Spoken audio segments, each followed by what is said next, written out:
সবাইকে স্বাগত জানিয়ে শুরু করে দিচ্ছি ইজি ফ্রেঞ্চ ফর বেঙ্গলি লার্নার্সের আরও একটি পর্ব। আজকের পর্বে আমরা ফ্রেঞ্চে আরও কিছু নেগেশন শিখব। তাহলে চলুন শুরু করা যাক। দর্শক, আমরা আজকে শুরু করি নো প্লু দিয়ে। নো প্লু মানে হচ্ছে নো মোর। এটা দিয়ে আমরা কিভাবে নেগেশন করব? je l'aime মানে হচ্ছে আই লাভ হিম। এখন যদি এটা আমরা নেগেশন করতে চাই, অর্থাৎ নেগেটিভ ফর্মে নিতে চাই, তখন কিভাবে বলবো? je ne l'aime plus, je ne l'aime plus। দর্শক লক্ষ্য করুন, আমরা যখন বলছি je l'aime, আমার হচ্ছে এই যে এইখানে এসে কিন্তু আমার নেগেশনটা করতে হবে এই je আর l'aime-এর মাঝামাঝিতে। তাই আমি কি করব? লেমের প্রথমে নো অ্যাড করব এবং লেমের পরে প্লু অ্যাড করব। এটা কিন্তু নেগেটিভ ফর্মে চলে আসলো। হয়ে গেল I don't love him anymore. এর পরের লাইনে আসা যাক। Elle veut boire du vin, she wants to drink wine, elle veut boire du vin। Elle veut মানে হচ্ছে she wants, boire মানে হচ্ছে drink, du vin, vin মানে হচ্ছে ওয়াইন। সে ওয়াইন খেতে চায় এমন কিছু একটা বোঝাচ্ছে। এখন এটা আমরা কিভাবে নেগেটিভ ফর্মে নিব? এইটা নেগেটিভ ফর্মে নেওয়ার জন্য আমরা গত পর্বে শিখেছিলাম যে কোনো কিছু নেগেটিভ ফর্মে নেওয়ার জন্য আমাদেরকে মেন ভার্ব খুঁজে বের করতে হবে এবং ভার্বের প্রথমে নো এবং পরে পা যোগ করতে হবে। এখানে দর্শক শুধুমাত্র একটু আলাদা। এখানে আপনি যেহেতু এনি মোর বলতে চাচ্ছেন অথবা নো মোর বলতে চাচ্ছেন, তখন কিন্তু আপনাকে এই একইভাবে ভার্ব খুঁজে বের করতে হবে এবং ভার্বের প্রথমে নো এবং পরে প্লু যোগ করতে হবে, যেমনটা আমরা এখানেও করেছি। Elle ne veut plus boire de vin, she doesn't want to drink wine anymore. Il veut vivre à Dhaka, he wants to live in Dhaka। সে ঢাকায় বাস করতে চায়, কিন্তু আমাদের কি বলতে হবে যে সে ঢাকায় বাস করতে চায় না। আর এটা আমরা কিভাবে বলবো? এই যে ভু এর আগে নো যোগ করলাম এবং পরে প্লু যোগ করলাম। Il ne veut plus vivre à Dhaka, he doesn't want to live in Dhaka anymore। আচ্ছা, এরপরে আসা যাক নো জামে। নো জামে মানে হচ্ছে নেভার। এখন এটা আমরা কিভাবে বলবো? নো জামে কখনোই না, কখনোই না এমন কিছু আমরা কিভাবে বোঝাবো ফ্রেঞ্চে? তাহলে চলুন সেটাই আমরা জেনে নিই। Je vais en Angleterre, je vais en Angleterre। Angleterre মানে হচ্ছে England. Je vais en Angleterre, I am going to England। কিন্তু আমি যদি বলতে চাই যে আমি কখনোই ইংল্যান্ড যাইনি, তাহলে আমি কিভাবে বলবো? আমি বলবো এই যে এখানে আমাদের যে ভার্বটা ছিল ভে, এই ভের প্রথমে একটা নো যোগ করব এবং ভের পরে আমরা যোগ করব জামে। জামে মানে হচ্ছে never. je ne vais jamais en Angleterre, আমি কখনোই ইংল্যান্ড যাইনি। I never go to England, je ne vais jamais en Angleterre। এরপরে নেক্সট এক্সাম্পল আসা যাক।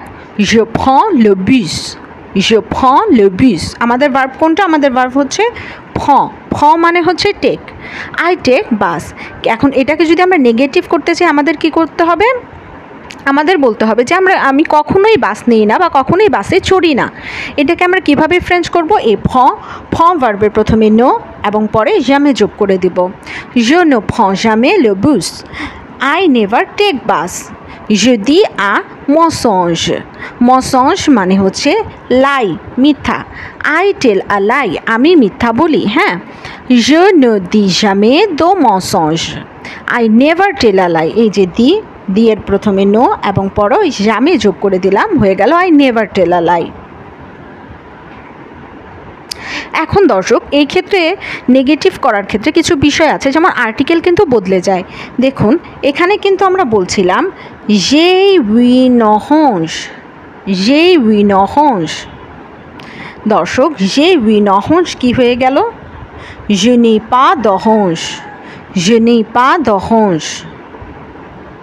দর্শক লক্ষ্য করুন, যে উইনহংস হয়ে গেল je n'ai pas d'orange। এই যে এই উইনটা বদলে দহংস হয়ে গেল। আবার elle a une pomme, elle n'a pas de pomme, এই যে এই বুইনটা হয়ে গেল দো। সুমি আস্তিলো, সুমি নাপা দোস্তিলো, ইল মশ দোখি, ইল নো মশ পাদো খি। এই দু কিন্তু বদলে দো হয়ে গেল। সোজা কথা, আপনি যখন নেগেটিভ ফর্মে নিতে চাইবেন কোনো কিছুকে, আর্টিকেল বদলে কিন্তু দো হয়ে যাবে, ডি ই দো হয়ে যাবে। এবার আপনার উইন থাকুক বা থাকুক অথবা দু থাকুক, এটা ম্যাটার করে না, আপনার সব কিছু বদলে কিন্তু দো হয়ে যাবে। এরপর আসা যাক নো খিয়া। নো খিয়া মানে হচ্ছে নাথিং। এখন আমরা ফ্রেঞ্চে নাথিং কিভাবে বলবো? নাথিং বলার জন্য আপনাকে ওই আগের নিয়মই ফলো করতে হবে। যদি, এই যে দি হচ্ছে ভার্ব, যদি আই সে, আমি বলি না, এখন দি হচ্ছে ভার্ব, ভার্বের প্রথমে আমরা দিলাম নো এবং পরে যোগ করলাম খিয়া। je ne dis rien, I say nothing, je fais মানে হচ্ছে I do। এখন যদি আমরা বলতে চাই যে I do nothing, তখন আমি কিভাবে বলবো? এই ডু এর প্রথমে অর্থাৎ ফে, এই যে ফে ভার্বটার প্রথমে নো এবং পরে খিয়া যোগ করব, I do nothing। এরপরের এক্সাম্পলে আসা যাক je vois মানে হচ্ছে I see, ভোয়ার প্রথমে আপনি নো এবং পরে খিয়া যোগ করে দিলেন, হয়ে গেল I see nothing। এরপরে নো প্যাকসন। নো প্যাকসন মানে হচ্ছে নো বডি। এখন নো বডি আমরা কিভাবে বলবো? je connais quelqu'un à Dakar, je connais quelqu'un à Dakar, je connais মানে হচ্ছে আই নো, আমি চিনি, quelqu'un কেউ একজনকে, someone in Dhaka, I know someone in Dhaka. এখন যদি আপনি বলতে চান যে আমি ঢাকায় কাউকেই চিনি না, তখন আপনি কিভাবে বলবেন? I don't know anyone in Dhaka. তখন আপনি বলবেন এই যে আমাদের এই কোনে ভার্বটা, কোনে ভার্বের প্রথমে নো যোগ করবেন এবং পরে প্যাকসন যোগ করবেন, হয়ে যাবে I don't know anyone in Dhaka, অর্থাৎ je ne connais personne à Dakar, elle vaut quelqu'un dans sa vie, she wants someone in her life। এখন এই যে ভু ভার্বটা আছে, এটা এই ভার্বটার প্রথমে আপনি নো যোগ করবেন এবং পরে প্যাকসন যোগ করে দিবেন, হয়ে যাবে elle ne vaut personne dans sa vie, she doesn't want anyone in her life, mon ami connaît quelqu'un à Paris, my friend knows someone in Paris। এখন আমাদের যদি এটা নেগেটিভ করতে হয় তখন আমরা কিভাবে করব? এই যে কোনে ভার্বের প্রথমে নো এবং পরে প্যাকসন যোগ করে দেব, mon ami ne connaît personne à Paris, my friend doesn't know anyone in Paris। এরপরে হচ্ছে নো নি, অর্থাৎ এটা যদি আপনি ইংরেজিতে বলতে চান নাইদার নর, এমন কিছু সেন্টেন্স কিন্তু আমরা ইংরেজিতে দেখে থাকি। ফ্রেঞ্চে ঠিক আপনি এভাবেই করবেন, নো তারপরে ড্যাশ ড্যাশ দিয়ে নি। দর্শক, আমরা এক্সাম্পলে যাই তাহলে বুঝতে সুবিধা হবে। যেমন je bois thé et café, I drink tea and coffee। je bois মানে I drink, তে মানে হচ্ছে টি, এ মানে হচ্ছে অ্যান্ড, কাফে মানে হচ্ছে coffee, I drink tea and coffee. এখন আপনি যদি এটাকে নেগেটিভ করতে চান আপনি কি বলবেন? আমি চাও খাই না, আমি কফিও খাই না, এমন কিছু, বা আমি না চা খাই না কফি খাই। je ne bois, এই যে বোয়া হচ্ছে আমাদের ভার্বের প্রথমে আমরা নো যোগ করলাম, je ne bois ni thé ni café, je bois thé et café, I drink tea and coffee। কিন্তু আপনি বলছেন যে আমি চাও খাই না, আমি কফিও খাই না। je ne bois আমরা আগে থেকেই জানি যে ভার্বের প্রথমে নো যোগ করতে হবে এবং পরে এই যে আপনি যা বলতে চেয়েছেন যে আমি এটাও খাই না, এটাও খাই না, এটাও করি না, এটাও করি না, ওই ওয়ার্ডগুলোর প্রথমে নি এবং নি যোগ করবেন, অর্থাৎ je ne bois ni thé ni café, I drink neither tea nor coffee, elle parle français et anglais, elle parle français et anglais। দর্শক লক্ষ্য করবেন এখানে কিন্তু এ তংলে হবে না, কারণ এর সাথে কিন্তু লেয়াজও হয় না। she speaks French and English। এখন আপনাকে বলতে হবে সে ফ্রেঞ্চও বলতে পারে না, সে ইংলিশও বলতে পারে না, তখন আপনি কিভাবে বলবেন? ওই যে পালে হচ্ছে ভার্বের প্রথমে নো এবং পরে নি ফ্রান্সে নি অংলে, elle ne parle ni français ni anglais, she speaks neither French or nor English। j'aime la mer et la colline, I love sea and hill। এখন আপনি বলবেন আমি সমুদ্রও ভালোবাসি না, আমি পাহাড়ও ভালোবাসি না, তখন আপনি কিভাবে বলবেন? je n'aime যেহেতু ভাওয়েল, নো লিখতে আপনার লাস্টে যেমন ই আছে এই কারণে এই নো এর ই এবং এই এম এর ভাওয়েল দুইটা মিলে কিন্তু হয়ে যাচ্ছে je n'aime ni la mer ni la colline, I love neither sea nor hill। এরপরে আসা যাক নো কো মানে হচ্ছে only. Elle ne pense qu'à moi, elle ne pense qu'à moi। এই যে দর্শক লক্ষ্য করুন, এই যে পজ হচ্ছে আমাদের ভার্ব, অর্থাৎ পজ মানে হচ্ছে থিঙ্ক। Elle ne pense, এই পজ ভার্বের প্রথমে আমরা কি যোগ করলাম? নো যোগ করলাম এবং পরে ক যোগ করলাম। এখন যেহেতু আ আছে, আ মোয়া, অ্যাবাউট মি এমন কিছু বোঝাচ্ছে, এই কারণে কি হচ্ছে? ওই যে ভাওয়েল একটা কমে যাচ্ছে, ক এর ইটা কমে এখানে এ অ্যাপোস্ট্রফ দিয়ে যোগ হয়ে যাচ্ছে। Elle ne pense qu'à moi, she only thinks about me।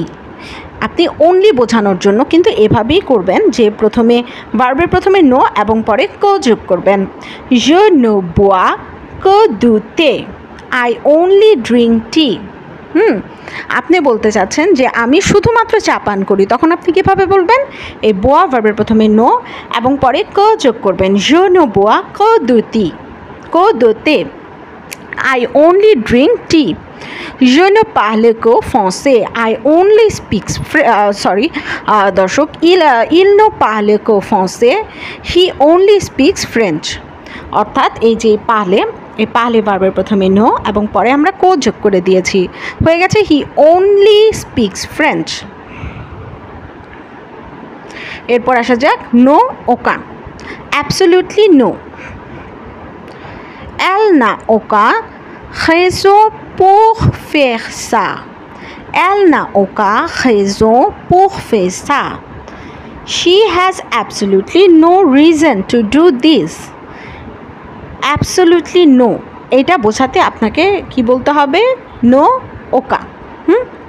She has absolutely no reason to do this, এটাকে আপনি নেগেটিভ ফর্মে নিয়ে আসলেন।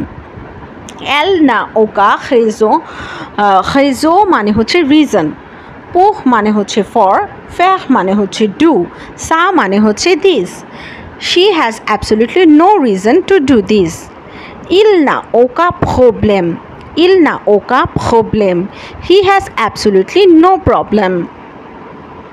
এই যে দর্শক এই নোটা কিন্তু যে অক্সিলারি ভার্বটা ছিল এই ভার্বের সাথে মিলে অ্যাপোস্ট্রফ দিয়ে আমরা এখানে উচ্চারণ করছি। il n'a aucun problème, he has absolutely no problem। দর্শক আজকে এ পর্যন্তই, সবাই ভালো থাকবেন, সুস্থ থাকবেন, easy French for Bengali learner চ্যানেলটির পাশেই থাকবেন। ধন্যবাদ।